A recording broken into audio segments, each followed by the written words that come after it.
Christmas night in my parents' immaculate Denver home always felt more like a stage than a celebration, and this year was no different. The table glittered under crystal lights, every dish arranged to impress the guests my father wanted to impress.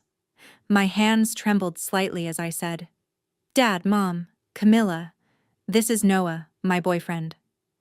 Camilla's eyes swept over him, his simple coat, worn shoes, before she smirked. "This is who you're proud of? Makes sense for our disappointment." Laughter erupted. Dad added, "Lily always chooses safe, small things." Everyone stared at Noah like he was a joke. He didn't flinch, just studied each face, calm and unreadable. He was about to say one sentence that would change everything, but to understand why it mattered, you'd have to know. Christmas was never magic for me. And maybe that truth began long before I was old enough to understand what a holiday was supposed to feel like. I grew up as the first child in a house where everything, every expression, every outfit, every birthday, every gesture, was curated for how it might look on someone else's camera. For a while, when I was little, I didn't notice the imbalance. I was a quiet kid, happiest with a stack of library books, a set of colored pencils, and the cardboard models I used to build cities out of. I loved designing tiny skylines, little streets where I imagined people lived and breathed. Back then, I thought if I was good enough, polite enough, helpful enough, maybe I could build a space for myself in my own family's world. But when Camilla was born, 4 years after me, everything shifted like someone had reached into our house and quietly recalibrated the center of gravity. Suddenly, the conversations were softer around her, the lights brighter, the cameras always ready. I remember the first time my mother, Elaine, took a picture of me holding Camilla. She adjusted my hand because "your fingers look awkward," and retook the shot until she found an angle that made my little sister look like a cherub in my arms. After that, I was rarely in the frame, unless I was holding her, supporting her, or standing behind her like part of the scenery. "Camera loves her," Mom would say, brushing Camilla's hair while the baby giggled and grabbed at the comb. "Such a beautiful little star." Our walls began filling with framed pictures of Camilla in every pose, in her tutu, at her first pumpkin patch, smiling with a frosting-covered face at her first birthday. I was in almost none of them, except the unflattering backgrounds. Half a shoulder, the edge of my sweater, a blurry profile. I wasn't necessary anymore, except as an accessory. By the time Camilla could walk, Mom had discovered Instagram. I think that's the moment I officially became invisible. Mom turned our home into a curated showroom, with Camilla as her featured product. "My perfect girl, Camilla," the captions always read. "So blessed to be her mother." Meanwhile, I was the one cleaning the kitchen after the cooking for content. I set the table before the staged brunches. I held the ring light. I reshot the videos because Camilla blinked, or the lighting was off. I ironed the dresses Mom wanted her to wear for themed holiday posts. When guests came over, I was the one running back and forth refilling glasses while Camilla sat on Mom's lap, basking in praise. "She's such a princess," people cooed. "Look at that smile." I smiled too, because good daughters smile. But the older I got, the more I realized how the world inside our house worked. There were only 2 categories: the one who was adored and the one who was useful. The older I grew, the heavier useful became. If Camilla spilled juice, I cleaned it. If she broke something, I took the blame. If she threw a tantrum, I was scolded for not watching her. If she got praise, I learned to step aside so I wouldn't steal attention by existing too close to the spotlight. It wasn't always brutal, but it was constant. A slow drip of "you're less than" that shaped the way I saw myself. My father, Richard, wasn't obsessed with social media the way Mom was, but he cared deeply about appearances, how the family looked to neighbors, to colleagues, to the world. He liked things neat, presentable, respectable. And for reasons I still can't fully explain, he decided early on that Camilla represented everything polished and promising, and I represented everything messy, inconvenient, and disappointing. When I made small mistakes, accidentally dropping a plate, forgetting to close the fridge properly, getting a B+ instead of an A, he would sigh, disappointed, as though I had committed a crime rather than a normal childhood slip. "Lily," he'd say quietly, "why must you always make things look bad?" But when Camilla lied, broke rules, lost things, or caused chaos, Dad's reaction was entirely different. Mom would swoop in with a protective arm. "She's sensitive," she'd insist. "She's just tired. Lily, can't you help your sister clean this up?" Camilla grew up learning that her missteps were quirks, while mine were failings. And when a child is told repeatedly that her worth hinges on never being an inconvenience, she learns to shrink in every direction: her voice, her needs, her dreams. I remember one Christmas when I was around 9. Camilla had accidentally knocked over the tree while chasing the family cat. Ornaments shattered everywhere, tinsel dragged across the floor, the angel on top lying face down. Dad walked into the room, saw the mess, and immediately looked at me. "What did you do?" I froze, unsure whether explaining the truth would help or make things worse. Mom swooped in. "Sweetheart," she said to Camilla, lifting her into her arms. "You must have been so excited." "Don't worry, Mommy will fix it. Lily, get the broom." Moments like that weren't rare, they were the pattern. I don't think Camilla was born cruel. Children learn cruelty the same way they learn language, by listening, imitating, realizing what earns them love and what earns them trouble. In our house, Camilla learned early that belittling me brought her praise, laughs, or at least a pass. I learned the opposite. There was a time, maybe when I was around 11, when I won a small art competition at school. My cardboard model of a solar-powered city earned first place. I came home glowing, clutching the certificate with both hands. Mom glanced at it, said, "Oh, that's nice," and placed it under a pile of mail, not even on the fridge. But that same week, Camilla participated in a school fashion show. She didn't win anything. She tripped once, but Mom posted 43 photos on Instagram with captions like "proud of my shining girl" and "our future star." That was the night I truly understood. I could excel quietly 100 times, and it still wouldn't shift the axis of our family's affection. Camilla only had to smile, and later, as we grew older, the roles cemented further. I washed dishes while Camilla posed for photos. I did chores while she lounged on the couch. I was scolded for speaking too softly, too quickly, too much, or too little. Camilla was praised for simply existing. Dad once told me, after a minor argument, "You make things so difficult. Why can't you be more like your sister?" I didn't know how to answer him then. How do you explain to someone that you cannot become a person who has been handed an entirely different life? Looking back now, I can see the roots of everything that would unravel years later. Camilla's entitlement, my silence, the imbalance so normal it felt like gravity, the shaping of the golden child and the disappointment. It didn't start in a single moment. It was built brick by brick, year by year, in small humiliations and quiet erasures people outside our walls never saw. By the time I reached high school, the roles inside our house had solidified so deeply that even breathing felt scripted. Camilla continued to be the bright center of every room, orbiting effortlessly through attention and affection, while I became something like the quiet background hum, useful, unnoticed unless I made the mistake of wanting something. But high school did something to me that childhood never had. It showed me possibilities outside the house.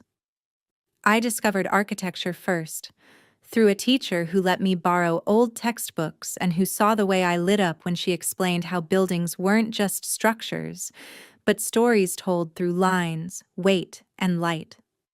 Later, I discovered data science, environmental engineering, sustainability, fields that asked big questions, demanded discipline, and could actually change lives. For the first time, I felt a pull toward a future I could build on my own terms. I would stay late in the school library, sketching city layouts, scribbling diagrams, or reading about renewable energy systems while Camilla filmed TikTok dances in our backyard under curated fairy lights. Whenever Mom scrolled through Camilla's videos, she'd gasp with delight. "You look just like an influencer already." While I sat in the corner, flipping through used engineering books I'd bought for $2 each. Dad would nod approvingly at Camilla and say, "She knows how to present herself, that's important." He never said that to me, and yet, even then, a small part of me believed that if I kept studying, kept working, kept dreaming big, I might someday earn their respect, or at least the right to exist without apology. But in our house, dreams were not judged by effort or sincerity. They were judged by how photogenic they were. Architecture and data science didn't photograph well. Influencing did. That's why, when Camilla declared at 14 that she wanted to be an influencer, event manager, or something creative in hospitality, Mom nearly cried from joy. "That's so perfect for your personality," she said, cupping my sister's face. "You're meant to shine, sweetheart. We'll invest in whatever you need." Dad agreed instantly. Better to put money where it'll actually show results. I knew what he meant. Results meant likes, comments, pictures, reactions. Things Camilla brought in naturally. I brought in none. It became even clearer during prom season. Camilla was a sophomore then, too young to attend, but Mom insisted she needed a full styling session, just to see how she photographs in formal wear. They hired a stylist, bought her a custom gown, paid for a hair and makeup trial, and rented a limo for content. I watched the receipts pile up on the counter, hundreds of dollars, maybe thousands. I wasn't jealous of the dress or the attention. I was jealous of how effortlessly she was supported. When my own prom came 2 years later, I gathered the courage to ask for a simple dress. Not custom, not designer, just something modest that didn't look like I'd borrowed it from a thrift store. Mom barely glanced up from editing one of Camilla's videos. "Do you really need a new one?" she asked. "We just spent so much preparing for your sister's content last week." I tried again, softly. "I don't have anything appropriate to wear." Mom waved a hand dismissively. "Camilla is the one everyone looks at. It doesn't matter what you wear." Those words cut deeper than I realized at the time, not just because of what they meant, that I didn't matter, but because of how casually she said them, as if the hierarchy of our worth was a simple, natural fact. I wore an old dress that didn't fit quite right. I didn't tell anyone at school. I smiled through pictures. But inside, the truth grew heavier. In my family, I wasn't an investment. I was an afterthought. That truth became undeniable when the topic of college finally came up. My grandfather, Mom's father Harold, had created a trust fund when Camilla and I were still children. He had told me personally that half of it was mine for college. "For Lily's future," he'd said, pressing a peppermint candy into my hand while his eyes softened the way no one else's did. "You're going to go far, kiddo." It was the first, and for a long time, the only time someone in my own family told me that I had potential. When I turned 16, I asked Dad if I could see the trust fund statements. He sighed like I'd asked something frivolous. "It's being handled," he said. "Don't worry about it."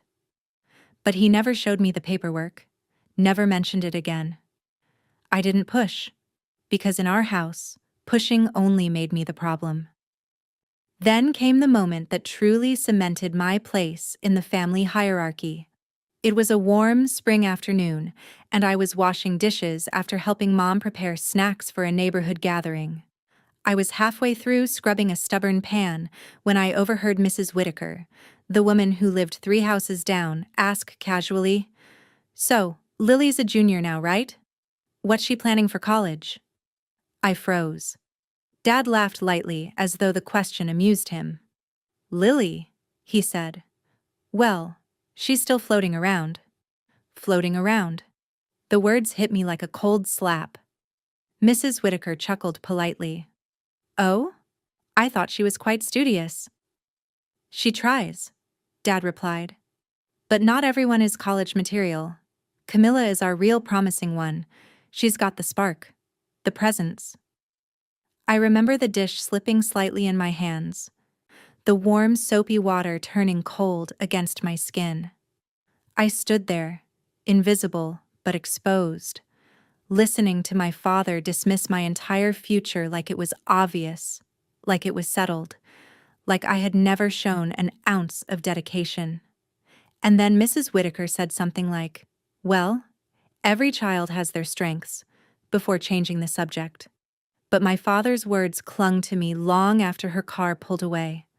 When he came into the kitchen and saw me standing there, still holding the wet pan, his face barely shifted. He didn't apologize. He didn't soften his tone. He simply said, "Dry your hands, Lily. You're dripping water everywhere." I felt something shift inside me then, not anger, not even sadness. Just a quiet, suffocating certainty that in this house, I would never be more than what they had decided I was. I was the disappointment. And what made it even worse was that a part of me believed them, believed that my dreams were too big, too strange, too inconvenient for the daughter they wanted. Believed that Camilla's path mattered more because it sparkled on the outside. Believed that maybe I wasn't college material. That maybe I didn't deserve to be invested in. It would take me years, and an entire unraveling of the life I thought I knew, to realize just how wrong they were. Years to understand that their neglect wasn't a reflection of my worth, but a reflection of their blindness. And years more before I learned the truth about what really happened to the trust fund that was meant to give me a future. But the roots of it all, the favoritism, the erasure, the casual dismissal, were planted right there, in my teenage years, under the roof of a house where I learned to dream quietly, too quietly, until the day everything exploded. The summer before senior year ended with an envelope that should have changed everything. I still remember the way my hands shook as I tore it open at the mailbox. "Congratulations, Lily Hart," the letter read. I had been accepted into Colorado State University with a partial scholarship for an environmental engineering program, one of the top departments in the region. For a moment, I couldn't breathe. It felt like validation, like proof that all the hours in the library, all the late night studying, all the dreams I had whispered into the quiet corners of my childhood bedroom actually meant something. I walked into the house clutching the letter like it was fragile glass. Mom was arranging Camilla's blush palettes for a brand collaboration video. Camilla was practicing her smile in the hallway mirror. Dad was scrolling through emails. I stood there for a second, waiting for someone to look up, to notice. "I got in," I said finally. "Colorado State. They gave me a partial scholarship." For a beat, there was silence. Then Dad nodded slowly, barely lifting his eyes from his phone. "Good for you," he said flatly, as though I had announced I'd found a quarter on the sidewalk. "But you'll have to handle your living expenses. Rent, food, books. We can't stretch the budget right now." Mom chimed in without missing a beat. "We're saving for Camilla's future, sweetheart. Her program is expensive. Opportunities like hers don't come twice." Camilla didn't even pretend to hide her smirk. Congrats, I guess, she said, scrolling through her notifications. But, like, engineering? Doesn't really fit your vibe? I wanted to ask what she thought my vibe was. Invisible? Replaceable? Not worth investing in? But I swallowed the words because in our house, honesty was treated as ingratitude, and ingratitude was treated as disrespect. What made it worse was watching, just a few months later, how effortlessly they poured money into Camilla's future. She hadn't gotten into CSU. She hadn't taken the ACT seriously, barely turned in her essays, and treated the entire process like background noise. But when she decided she wanted to attend a private college in California that specialized in hospitality and event management, Mom and Dad sprung into action. They signed the enrollment papers immediately. They toured campus with her. They rented a $2,400 a month apartment so she could live safely. They helped her furnish it with pastel decor and chic furniture because presentation matters. Dad placed the keys to a used but still luxury Audi into her hand as a starting gift. I watched it all quietly, each gesture carving into me the reminder that love wasn't scarce in my house, just selective. Meanwhile, I was counting bus schedules. I rented a room in a shared house with 2 other students and took the earliest morning bus to campus, an hour and 15 minutes if traffic was kind. I worked at a coffee shop from 5:30 to 9 a.m., then ran to class, usually arriving out of breath. Between classes, I worked shifts at the campus library, shelving books, resetting study tables, scanning IDs, answering questions from students who had no idea I was living off instant noodles and borrowed textbooks. I didn't complain.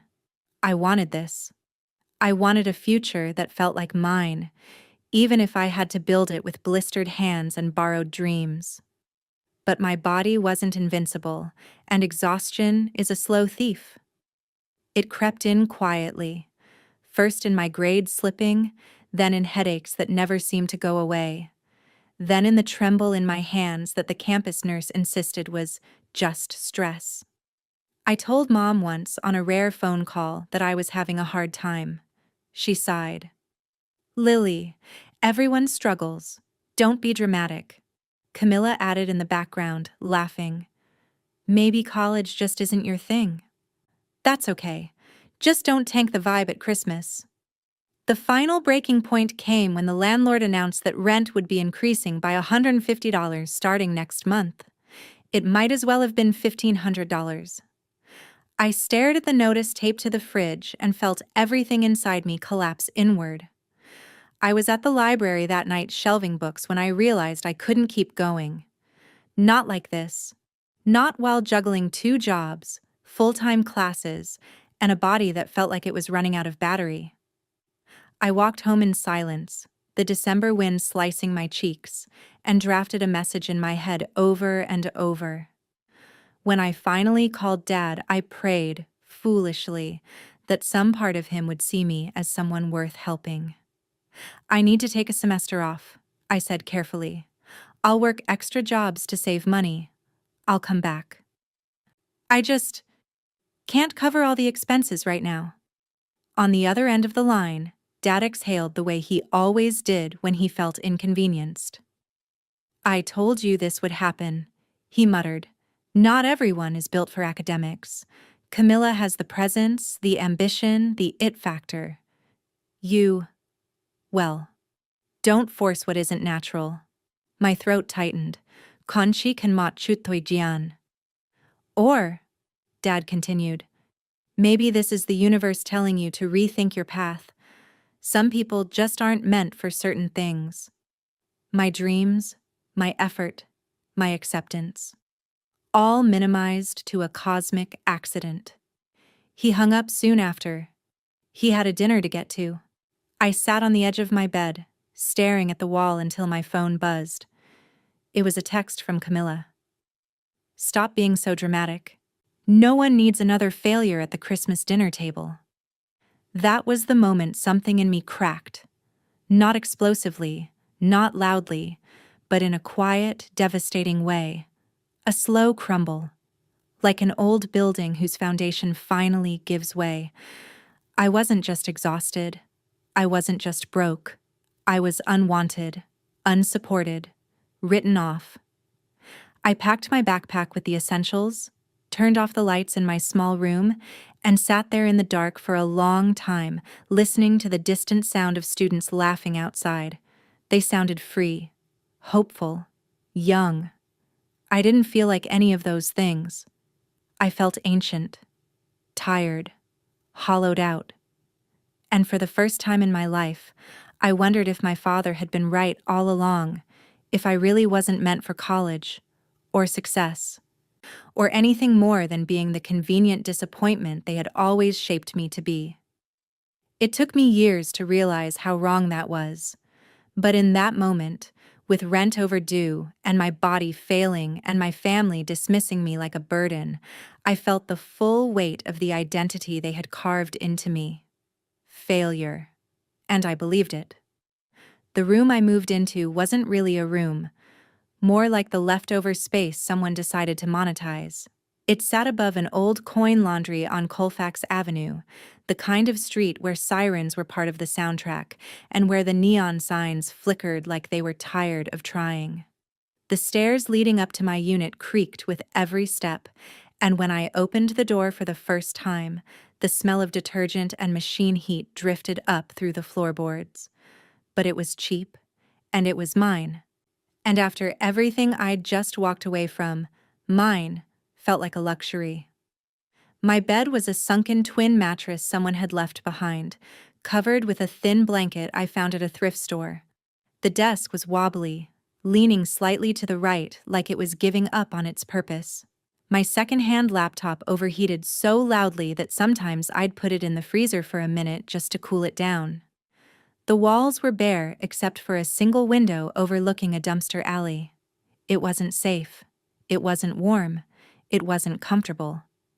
But after years of living in a house where love came with conditions and validation was rationed like gold, the smallness of this space felt, strangely, like freedom. I could breathe here, even if the air smelled like bleach.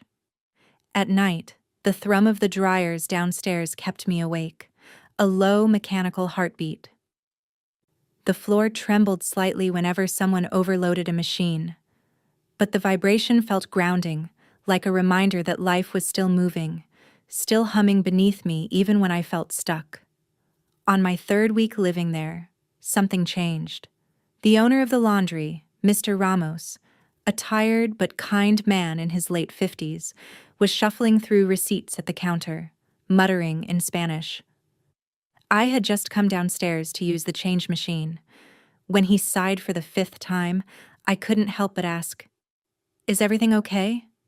He showed me a messy stack of barely legible handwritten notes, machine repair slips, detergent invoices, and scribbled numbers. "Business is good," he said, "but I don't know where the money goes. Every month, I lose track." I don't know what possessed me. I was always taught to stay quiet, stay small, stay out of adult problems. But something inside me spoke up before I could stop it. "Do you want help organizing that?" He looked up. "You know how?" I didn't. Not formally. But I knew numbers. I knew systems. I knew how to find patterns. It was something my brain did automatically, like breathing. "I can try," I said. "No charge, just let me practice." He handed the pile to me like he was unloading a burden he'd carried for years. That night, I sat at my crooked desk with a $1 cup of gas station coffee and built a spreadsheet from scratch. I color-coded expenses, tagged machine numbers, categorized orders, and mapped out high-traffic hours. I didn't know it then, but that spreadsheet would become the blueprint of my future. 2 weeks later, Mr. Ramos called me downstairs, waving a printout. "Look," he said, eyes wide. His revenue had gone up. His supply waste had gone down. His machine repairs had become predictable instead of chaotic. "You have a head for this," he told me. "A real auditor's brain, analyst." Something like that. No one had ever said anything like that to me. Not without comparison. Not with actual pride. His words didn't fix everything, but they moved something inside me, like someone had unlocked a window I never knew was sealed shut. After that, he insisted on paying me. Not much at first. $50 here, a small envelope of cash there, but enough for me to realize people were willing to exchange money for a skill I didn't know I had. Soon, the convenience store owner next door asked if I could help him make sense of his weekly inventory. Then, a small nail salon across the street asked if I could track their product usage. Word spread quietly among local shops. I wasn't a disappointment here. I wasn't not college material. I was useful, reliable, smart, a pattern interpreter, a problem solver. It lit something in me I hadn't felt in years. Not arrogance, not even confidence, but competence. The sense that I could take tangled chaos and turn it into clarity. That I could make things make sense. I began taking free online courses late into the night. Bookkeeping basics, Excel modeling, introductory financial analysis. Then I found a community college class on forensic accounting. Just one module, nothing fancy, but it cracked my world open. Forensic accounting wasn't about spreadsheets or taxes, it was about truth. About tracking the flow of money like following footprints in the snow.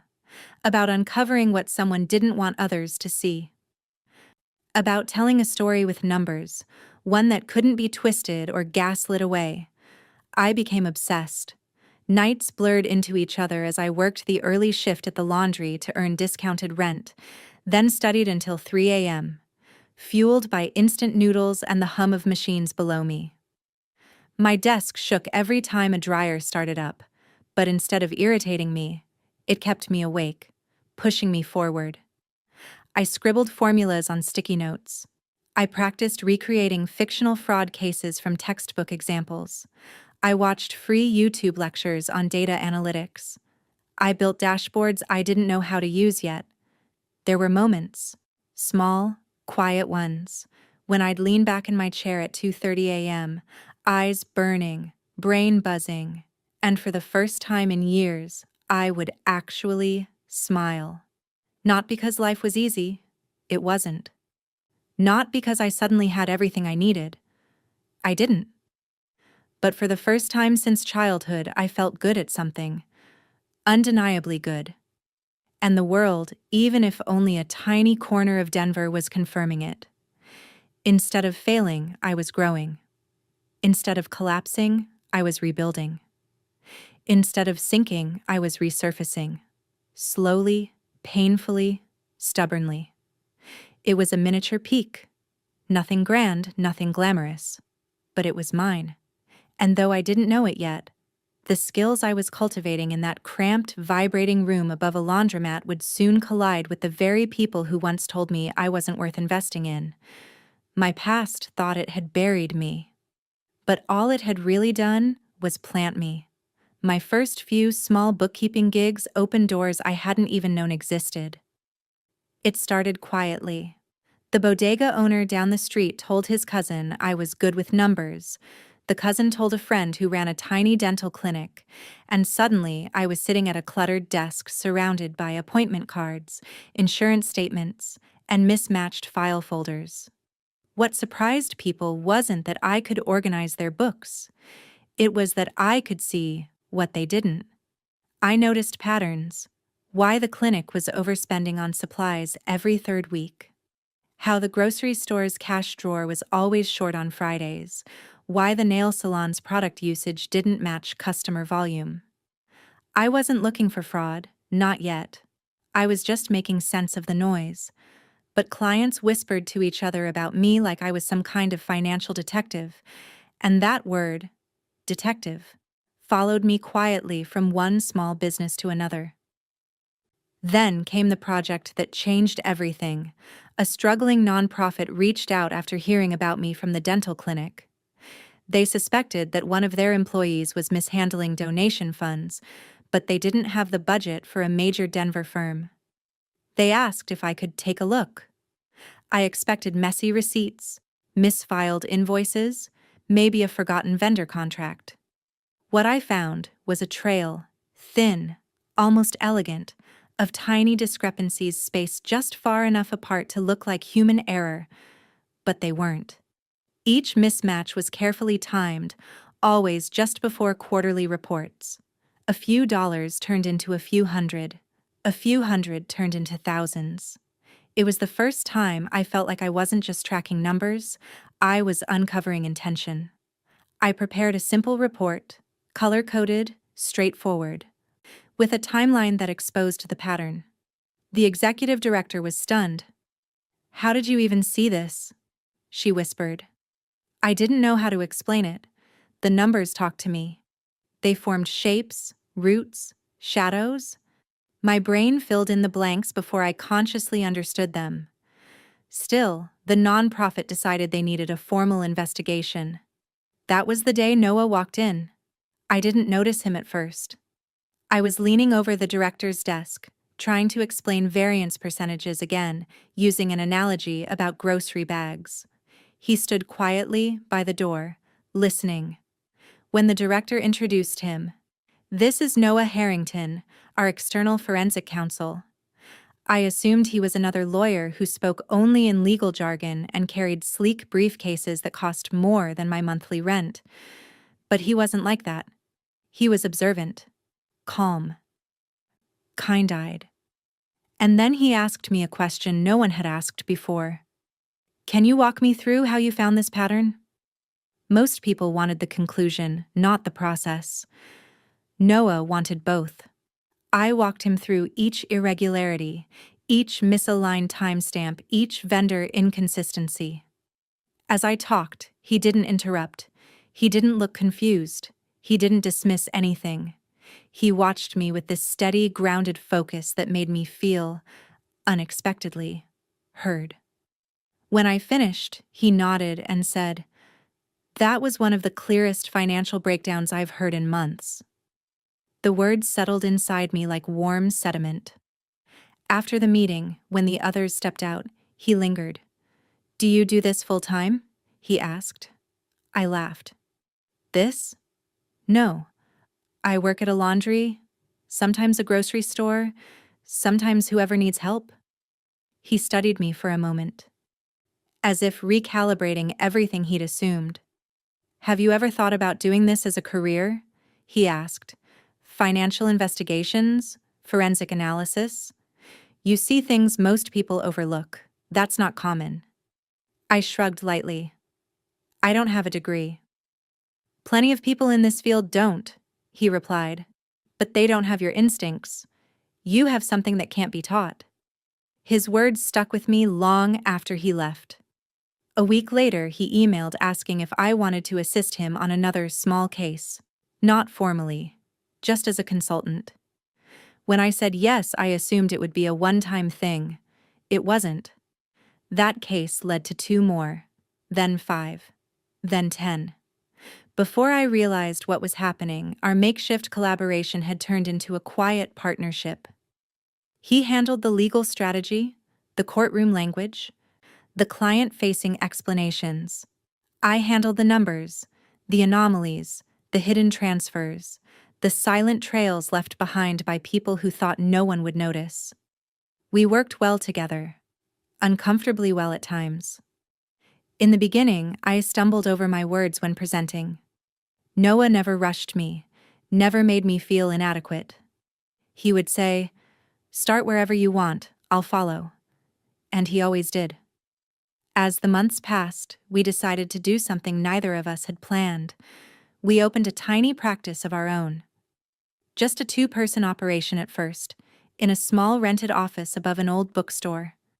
The paint peeled, the floors creaked, the heat worked only when it felt generous. But we had cases, and clients, and each other. Word spread that there was a new investigative duo in Denver who handled messy family trusts, suspicious guardianship withdrawals, questionable expense reports, and inheritance disputes. Noah presented the findings in court. I built the cases from the ground up. If money had a story, I could read it. If a pattern had a motive, Noah could prove it. We fit. Professionally first. Then personally. Somewhere between late-night case reviews and shared takeout dinners, our conversations drifted from work to life. He told me about his childhood in Oregon, about losing his mother young, about putting himself through law school. I listened more than I talked, especially when he asked about my family. It's complicated, I always said. Maybe someday. He never pushed. The shift from colleagues to friends to something more was almost imperceptible, like waking up one morning and realizing the season had changed overnight. He was steady in all the ways my past wasn't, considerate in ways I didn't know how to receive at first, and patient with the parts of me that were still healing. But even as we grew closer, I kept one door firmly locked: the story of my family. The story of who they had been to me. The story of what they had taken. I wasn't ready, not yet, to let him see that wound. Still, for the first time in my life, I was building something that wasn't defined by comparison, scarcity, or shame. I was creating a future shaped by competence, partnership, and quiet confidence.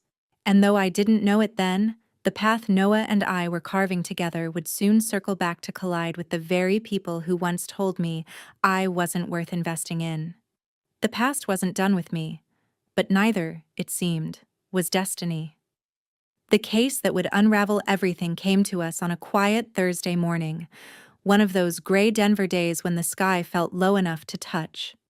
I was in our office early, sorting through invoices and prepping reports for a guardianship dispute we were handling.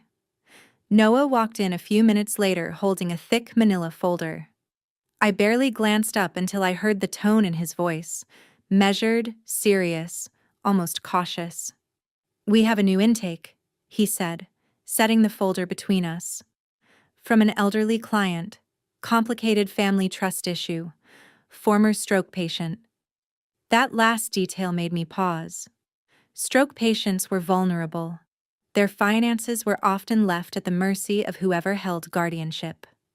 Noah continued flipping through the first few pages. "His name is Harold Kensington Hart. He's accusing his daughter and son-in-law of mismanaging funds from a trust he set up years ago." I froze. Not noticeably, I hoped. "Hart?" I repeated, pretending I was only clarifying. "There are a lot of Harts in Denver," Noah said with a shrug, "but this one is fairly well known in the medical community. He was a surgeon before retirement. He set up a trust fund specifically for his first grandchild and—" Noah tapped the file. "There are signs of unauthorized withdrawals shortly after he suffered a stroke 6 years ago and was deemed temporarily incapacitated." My throat tightened. A surgeon, a trust fund, first grandchild, 6 years ago. The timeline circled me like a tightening noose, but I forced myself to stay composed. Noah didn't notice. He was still reading. "He thinks someone took advantage of his condition and drained a significant portion of the trust," Noah said. "He wants a full forensic review." He slid the folder toward me. "You should take point on this one. Your pattern recognition is sharper than mine." His trust in me felt heavier than usual, as if fate had placed a brick in my hands and whispered, "Open it." I pulled the folder close, but I didn't open it right away. Something in my chest resisted. Something old. Something familiar. But work was work, and I wasn't a child anymore. I unclasped the metal clip and unfolded the first page, and then my world cracked open. At the top of the page was an address. 73 Aspen Mill Road. My childhood home. The place where I scrubbed dishes and did laundry while Camilla posed for pictures. The place where Dad dismissed my college acceptance letter. The place where Mom taught Camilla to smile on cue. My hand began to shake. So subtly at first that I hoped Noah wouldn't notice. But when I flipped to the second page, The names stared back at me like ghosts. Elaine Hart, Richard Hart, my mother, my father. Noah was still pacing behind me, talking about jurisdiction, deadlines, potential subpoenas, but his voice faded into a dull hum. Every word on those documents burned like acid. Because the trust wasn't just familiar. It wasn't just any fund. It wasn't just a case. It was mine. Grandpa Harold had always been quiet, distant in a gentle way. But whenever he visited for holidays, he brought me books. Puzzle books, logic games, architectural sketch pads. He looked at me like I was someone worth investing in, even if my parents didn't. I was 11 when he mentioned a future fund he'd set up for me and my cousin. I remembered sitting on the floor with him while Camilla modeled outfits for the camera in the next room. "One day, this will help you chase whatever dream you choose," he'd said. I hadn't understood then, but I remembered the warmth of his voice. I remembered believing him. I looked down at the folder again, my pulse pounding in my ears. Trust fund beneficiary, Lillian May Hart. That was me. Pages of statements, transfers, authorization signatures, and withdrawal logs sprawled across the table. My father's handwriting appeared over and over on forms approving tuition payments for a private college in California, on receipts for a business investment, on a lease agreement for a car. Hundreds of thousands of dollars. Drained. Redirected. Gone. For Camilla. "Lily?" Noah's voice finally cut through. I didn't respond right away. He stepped closer. "Is something wrong?" My lips felt dry. My tongue was heavy.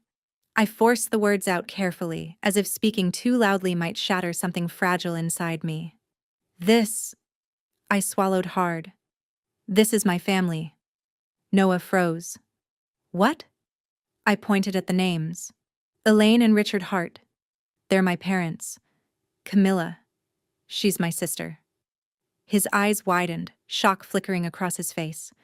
"Lily, I didn't know." "Neither did I whispered. "Not like this." He sat beside me, suddenly quiet. "Are you okay?" "I don't know." It was the only honest answer I had. I turned back to the documents and began flipping faster now, connecting timelines I had tried so hard to forget. 6 years ago, I was begging Dad for help with rent. 6 years ago, Mom said the family had to prioritize Camilla's future. 6 years ago, I was eating instant noodles between shifts. 6 years ago, I was dropping out of school because I couldn't afford housing. 6 years ago, the trust fund, my trust fund, was drained. They told me there wasn't any money, I whispered, a crack forming in every word. They said times were hard. They said I wasn't worth investing in because I wasn't college material. My throat burned. All that time, they were using my inheritance to pay for Camilla's private school, her apartment, her car. It was all there in black and white. Tuition payments labeled fall enrollment CAM. Bank transfers labeled business project CAM. A $17,000 withdrawal labeled vehicle purchase GM. I remembered the Instagram post, Camilla posing with a white Jeep, captioned, "First car bought with my own savings." 3. I wanted to laugh. I wanted to scream. I wanted to tear the pages apart. But I didn't move. I just stared. Because the betrayal wasn't new, but the proof of it was. The numbers matched every moment I felt abandoned, humiliated, dismissed. Every time Dad said they couldn't help. Every time Mom said they were saving resources. Every time I believed I wasn't good enough. Every time I thought I was a burden. Noah placed a steady hand on my back. Not pushing, not comforting in a way that asked anything from me, just grounding. "Lily," he said softly, "this isn't your fault." But the truth was heavy. My family didn't just choose Camilla over me emotionally. They did it financially, systemically, legally. They robbed my future to fund her present. And now, years later, the very skills I learned while surviving that abandonment had led me back to the scene of the crime. Fate wasn't poetic, it was ruthless. I exhaled shakily. What do we do? Noah paused before answering, his voice steady and certain. We investigate. Thoroughly. Carefully. And this time, he looked straight into my eyes. You won't be facing them alone. Something inside me broke then. Not in despair, but in awakening. Because for the first time, the numbers weren't abstract. They weren't someone else's story. They were mine. And they were finally telling the truth. The days that followed were a strange, disorienting blur, like walking through rooms lined with mirrors where every reflection forced me to confront a version of myself I had tried to forget. Each page of the trust file sat open on my desk, not as cold legal documents, but as evidence of a story I'd lived in without knowing the ending. I reread the withdrawal logs, the signatures, the timeline, again and again, trying to understand how I missed it all. For so long, I believed the worst things about myself. I believed I wasn't talented enough for college. I believed I wasn't worth financial support. I believed I was the safe, average, unremarkable child. I believed the world was right to hand Camilla everything while handing me nothing. But now the numbers told a different story. A truer one. I saw the exact month I dropped out of school circled on a statement, paired with a lump sum withdrawal my father signed to cover Camilla's private college deposit. I saw the week I begged them for help with rent matched with a business investment wired to her failed makeup line. I saw the date of her Jeep purchase, 2 days before I started my second job at the library. The betrayal was mathematical, precise, documented. My entire young adulthood, I thought life was punishing me. I thought maybe I just wasn't good enough to deserve help. But it wasn't fate that failed me. It was my own parents. I wasn't a failure. I was robbed. The realization hit me in waves: grief, anger, disbelief, and something deeper, sharper, more dangerous: clarity. One night, I sat on the office couch long after Noah had gone home, staring at the ceiling as the pieces fitted themselves into place whether I wanted them to or not. All those years, all those humiliations, all those quiet wounds, none of them were accidents. None of them were natural consequences. They were choices, my parents' choices. And that hurt more than anything. When Noah returned the next morning with 2 coffees, he found me still sitting there, hair undone, eyes red. He didn't rush to speak. He didn't overwhelm me with sympathy or advice. He just sat beside me and handed me the warmer cup. You don't have to decide anything today, he said gently. I let the steam curl upward, my hands wrapped tightly around the cup. What do I even do with this? I whispered. What does someone do when they finally see the truth like this? Noah leaned back, his voice steady and firm, the way it always was in court. Lily, this is guardianship fraud, financial exploitation, misappropriation of a minor's trust. It's not just family conflict, it's a crime. The word crime lingered in the air like smoke. It made everything real, too real. But they're my parents, I said, more to myself than to him. I don't want to destroy anyone's life. You're not destroying anything, he said. You're uncovering what they already destroyed. My breath trembled. He was right. They destroyed my education. They destroyed my safety net. They destroyed my sense of self-worth. They destroyed the version of me who believed their limitations were my destiny. But the child inside me, hurt, confused, still seeking a scrap of approval, hesitated. If I take legal action, it'll tear the whole family apart. Noah turned to me, eyes soft but direct. It was already torn apart, Lily.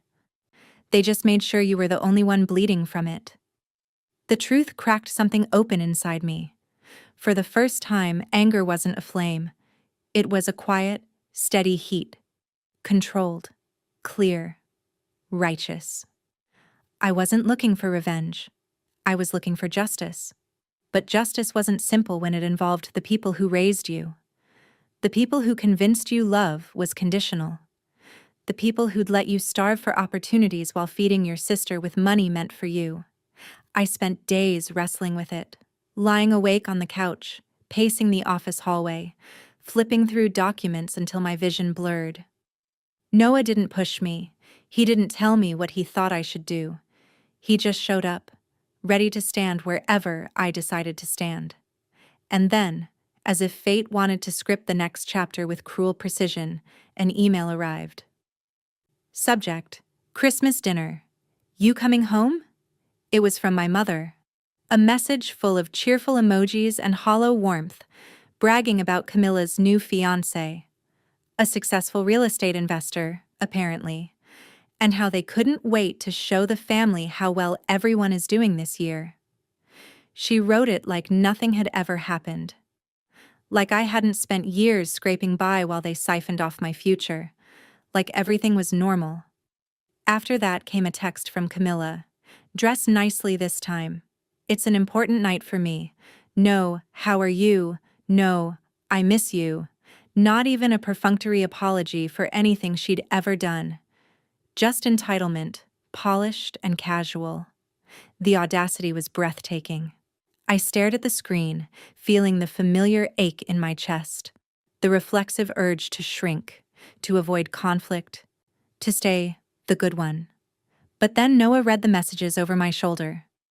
You don't owe them anything, he said quietly. You never did. Should I go? I asked, not sure what answer I wanted. He paused, thinking. If you want closure, yes. But if you go, I'm going with you. He picked up the trust file and tapped it once.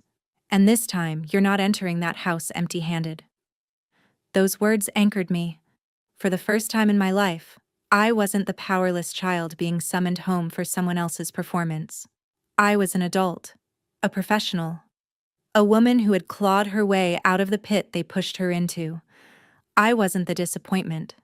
I was the reckoning they didn't see coming.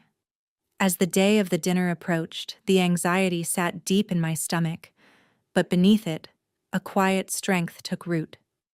The truth was on my side. The numbers were on my side. And Noah, steady, unshakable Noah, was beside me. Whatever happened at that Christmas dinner would change everything. I could feel it.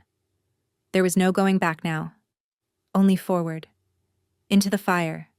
Into the truth. Into the moment where the past and present would finally collide. And somewhere inside me, beneath the fear, beneath the grief, was a part of me that whispered, let them see what they created. Let them see what they stole. Let them see me. The Hart House looked exactly the same as when I left it. Grand, polished, curated like a showroom rather than a home.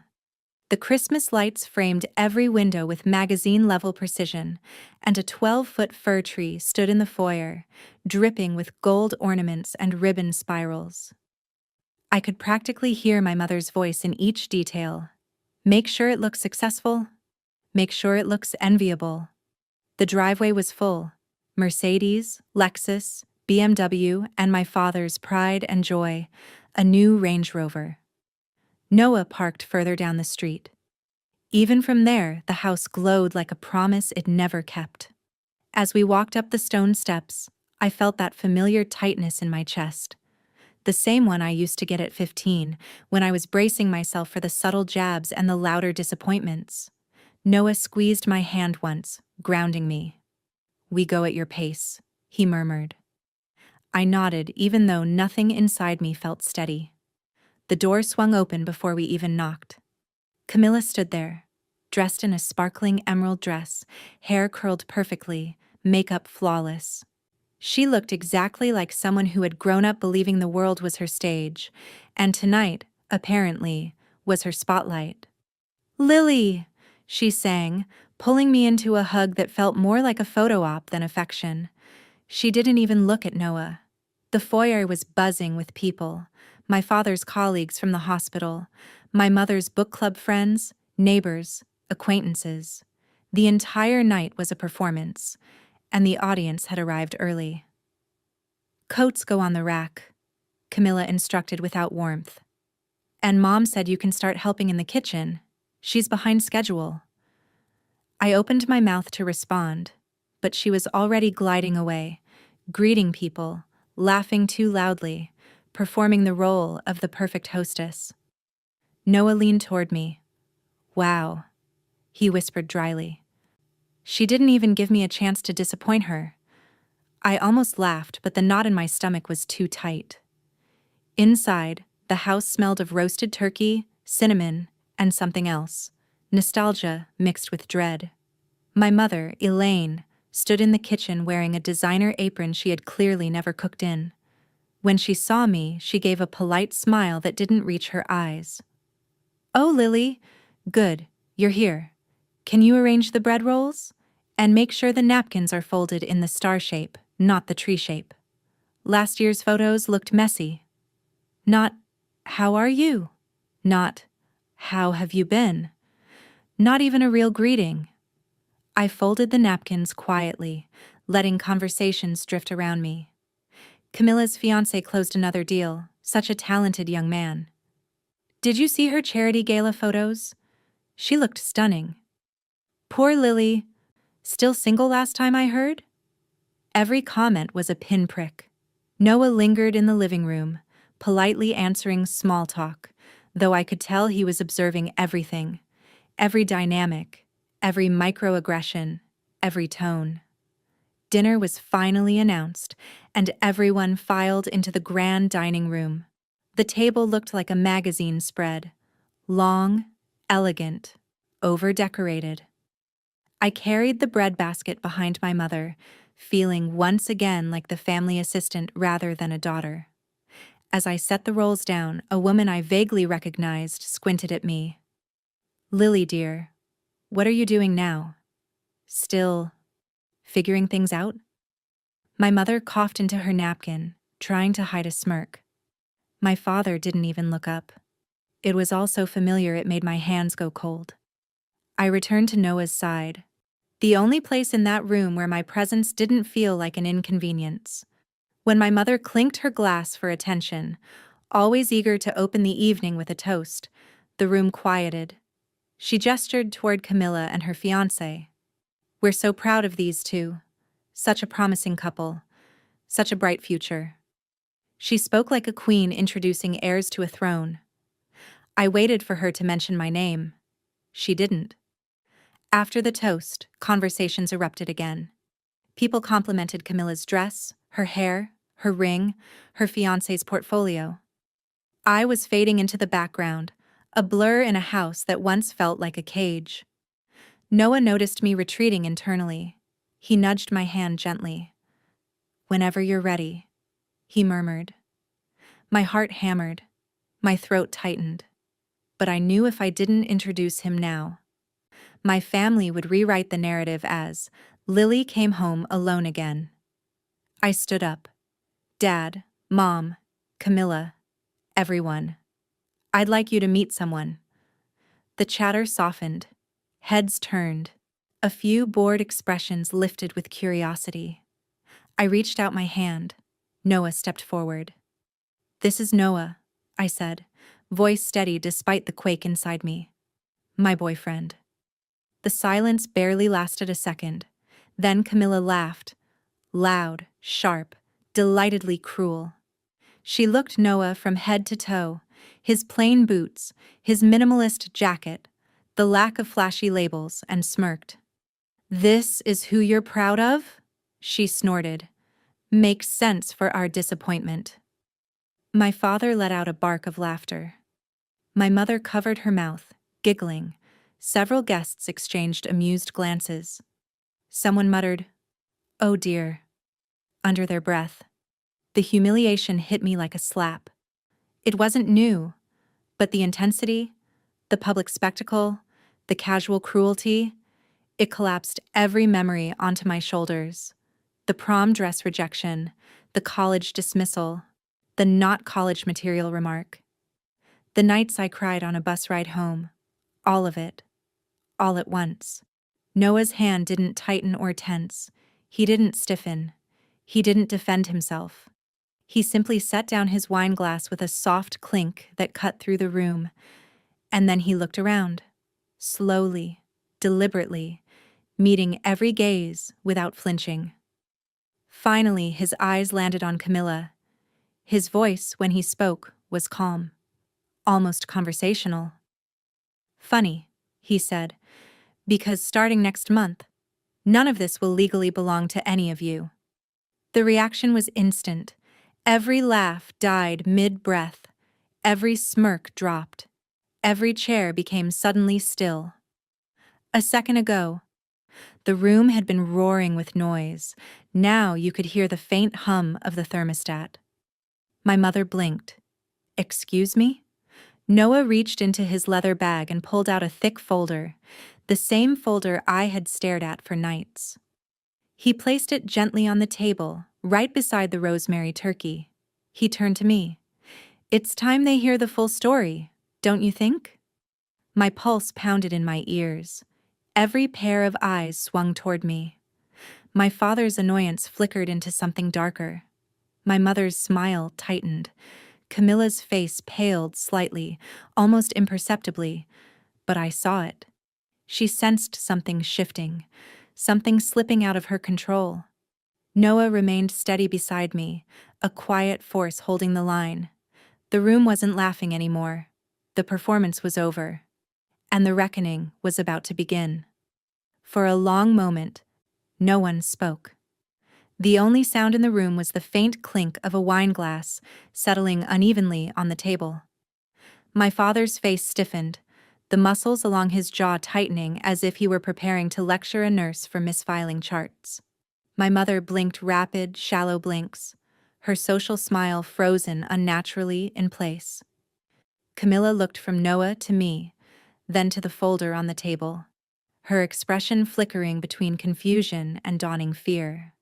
Noah rested one hand lightly on the file, not in a showy way, but with the steady confidence of someone who knew exactly what he held. And then, in his calm, clean voice, the voice he used in courtrooms and boardrooms and tense mediations, he broke the silence. "Before we go further," he began, looking directly at my father, "I should properly introduce myself. I'm Noah Clark, attorney specializing in financial law, and a forensic accountant contracted by the Kensington and Rowe Guardianship Review Division." He let that sink in for a beat. "For the past several months, I've been leading the investigation into the financial exploitation of Mr. Harold Kensington Hart, your father, Mrs. Hart, and more specifically, the mismanagement of a trust he established for his first grandchild, Lillian May Hart." The temperature in the room seemed to drop 10 degrees. My mother stiffened. "What investigation? There's no investigation." Noah opened the folder and laid the first document neatly before her, my grandfather's original trust deed. "This," he said, tapping the paper lightly, "is the trust your father created. A fund designated exclusively for Lily, to support her education, her early career, and her transition into adulthood." Murmurs rippled across the table. My father's colleagues leaned in. A few neighbors exchanged uncomfortable glances. Noah continued, flipping to the next page. "And these," he revealed the first bank statement, "are the withdrawal records dated 6 years ago. The same semester Lily asked for assistance with tuition. The same semester she was told, and I quote, that the family had no available resources." My father straightened, a defensive scoff escaping his throat. "You don't have any context for those transactions. I handled them legally as guardian. Her grandfather wanted the money used responsibly." Noah didn't raise his voice. He didn't need to. He simply turned the page. "Responsible use," he repeated. "That's an interesting phrase. Because these funds, meant for Lily's education, went to... He slid out the first highlighted section.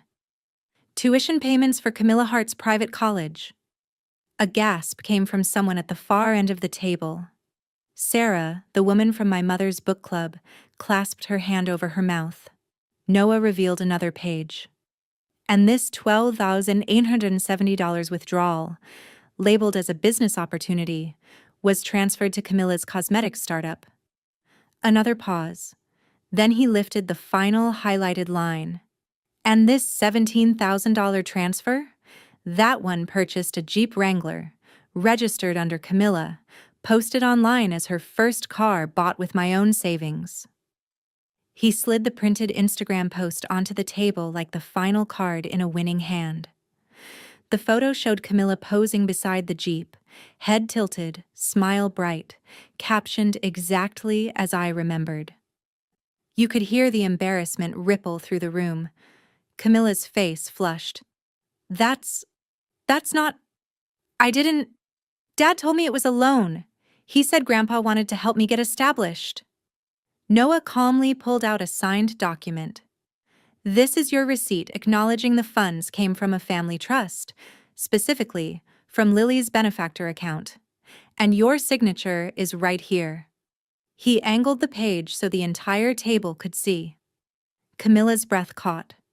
Her facade, the perfect daughter, the favorite child, the shining star, fractured visibly. My father slammed his palm on the table. That's enough. You have no right to bring this circus into my home. Noah met his glare without flinching. Actually, I do. He spoke the next sentence slowly, deliberately. Because next week, you won't be seeing me as the boyfriend of the disappointment. You'll be seeing me as legal representation for Mr. Harold Hart.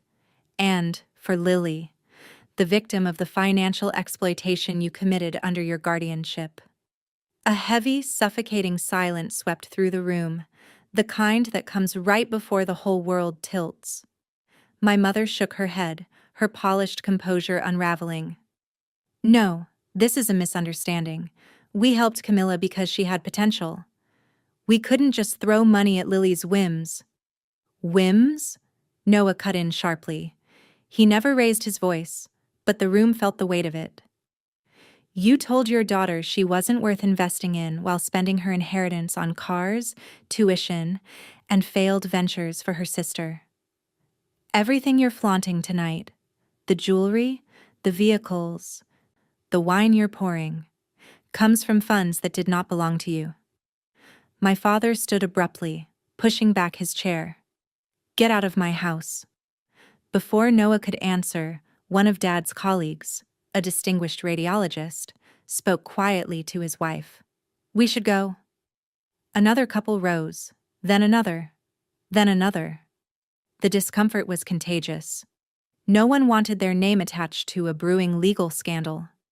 Chairs scraped, whispers spread. Someone muttered, "This is going to be bad," as they hurried for the door. My mother reached out as if to stop them, but her hand froze mid-air. Camilla burst into tears, mascara streaking down her cheeks. Dad, tell them it's not my fault. Tell them. My father looked from her to the documents to Noah, then to me. His expression a tangled mess of fury and panic. But he said nothing. Noah stepped back slightly, giving me space. This was my moment, my truth. Years of swallowing pain, years of forced humility, years of being dismissed, ignored, overshadowed. All of it led to this quiet, sharp clarity. I looked at each of them, my mother trembling, my father seething, my sister crumbling under her own lies, and for the first time I didn't feel small. I didn't feel ashamed. I didn't feel like their disappointment. My voice was soft, steady, and devastatingly clear. All these years you called me your disappointment, while living off the future you stole from me. I folded my napkin slowly, placed it neatly beside my untouched plate, and stood. Behind me, Noah picked up the file with calm precision. My mother reached for me, frantic. "Lily, don't leave like this. This is all a mistake." My father's voice boomed after her. "If you walk out that door, don't bother coming back." Camilla sobbed my name, desperate. But I didn't stop. I didn't look back. I walked out of the Heart House, the museum of expectations, the stage of my humiliation, the fortress of my erasure, with Noah by my side, and the truth, finally, in my hands.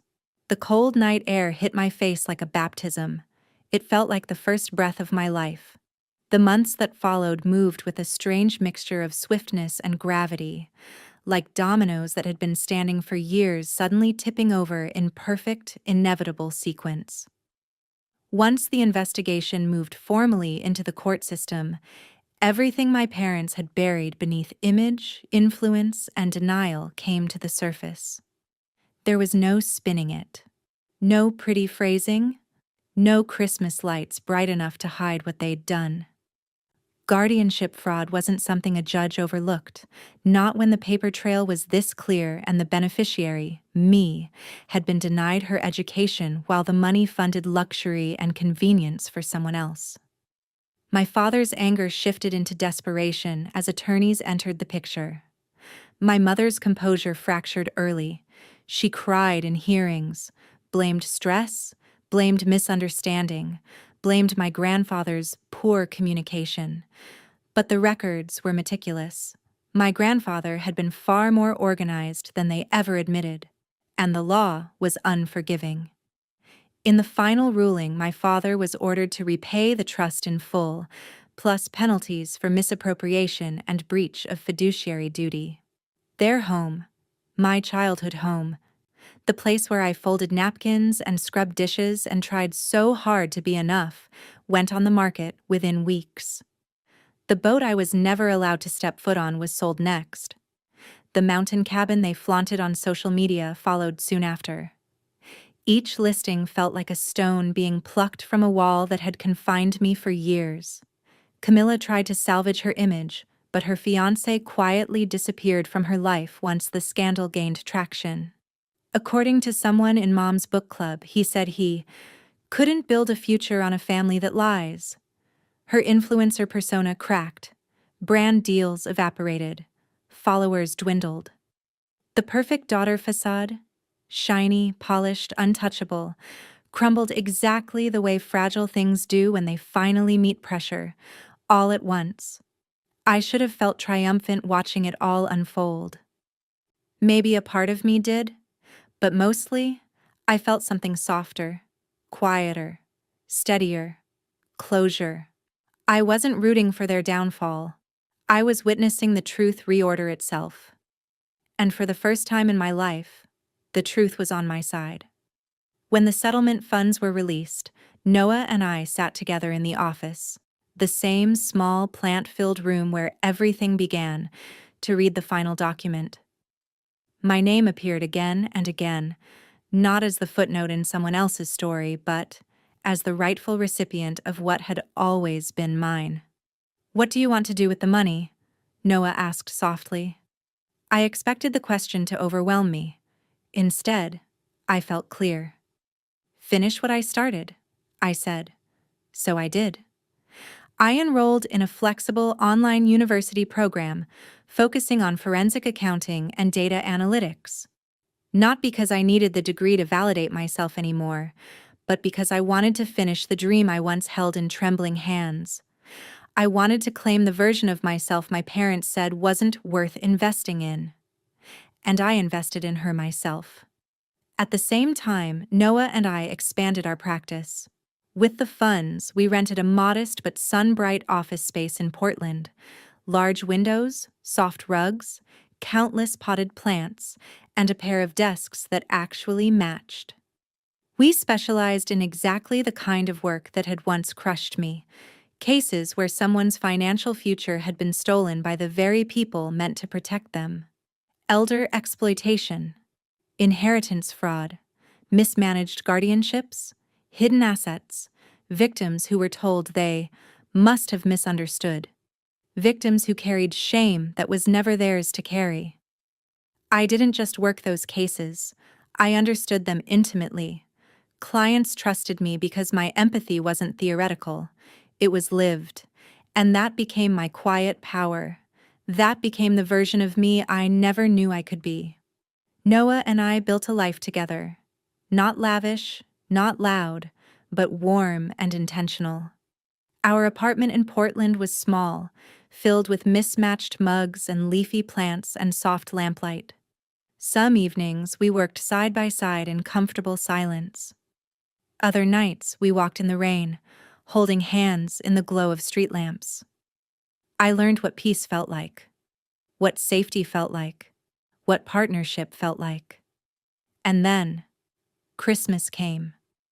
Not the kind from my childhood, where the air was thick with performance, comparison, and humiliation.